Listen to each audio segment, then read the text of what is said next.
Hey everyone, so my name's Austin, and the story that I'm going to tell today is about my friend Ryan. So, a little backstory before we get into Ryan. One person that you need to know is my brother AJ.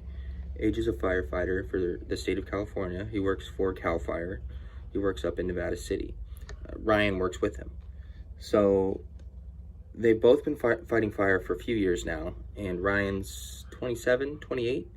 So, about a year ago, late October actually, they go out on a call, everything's normal. They get back to the station, and Ryan's in the truck, and he's saying, man, I'm feeling kind of weird. I don't really know what's wrong. So they get back to the station, and the captain, Dan, he goes, hey Ryan, why don't you come into my office? I want to talk to you for a bit, because he was worried about Ryan and didn't really know what was going on. So he took him into the office, and they had a talk, and Ryan started slurring his words. So Dan tested him for a stroke, and he was having one. So he immediately took him to the hospital, and when they got there, they did all kinds of CAT scans and MRIs and all kinds of stuff to try and figure out what was going on. And they said, okay, you have a brain bleed, but you're young enough to where your body should be able to fight it off. You're young and healthy, so you should be fine. So he said, okay, but we're going to keep you in the hospital until, to monitor you. He says, okay. So they're in the hospital.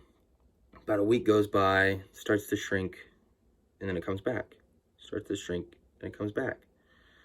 So 2 weeks later, after running all these tests trying to figure out what was wrong with him, they ended up figuring out that it wasn't a brain bleed at all. It was actually a brain tumor. And the doctor said, the doctor came into his room and said, hey, look, we got two options.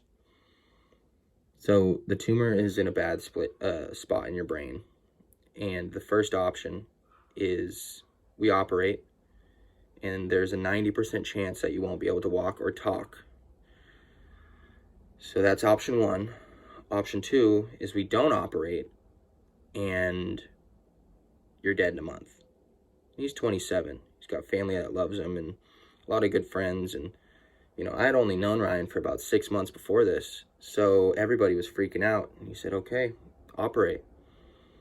So he did the operation, and we knew it was going to be very expensive, and everything, going along with it was going to cost a lot. And it was going to, he was going to be out of work for a long time. So my brother and his wife decided to start a GoFundMe page. So in the GoFundMe page, we posted on Facebook, Instagram, and there were thousands of people that donated. We ended up raising just over $25,000 for Ryan. So luckily, Ryan had the surgery, and they said it was a miracle because he is on the road for a full recovery, and he has about another year of recovery, and he should be back to 100% and be able to go back to work because he lives to fight fire. He loves it. So long story short, where the story is going basically is Ryan is a very, very kind and nice guy. So what ended up happening was last year at Christmas, he came over and he said, hey guys, guess what? I have a Christmas present for you. And he's very generous. So we were like, oh, cool. Like, you didn't need to get us a Christmas present. He's like, it's for the whole family. We said, okay. So we ended up opening up this bag, and there was a stuffed Mickey Mouse animal, stuffed animal. So we're like, oh, cool, because we're all huge Disney fans in my family. So like, oh, sweet, thanks a lot, Ryan. And he's like, well, don't you get it? And we're like, well, what do you mean? What don't we, like, what do you mean? We couldn't understand what he was trying to say. So he goes, well, don't you get it? We're going to Disneyland. We're like, what?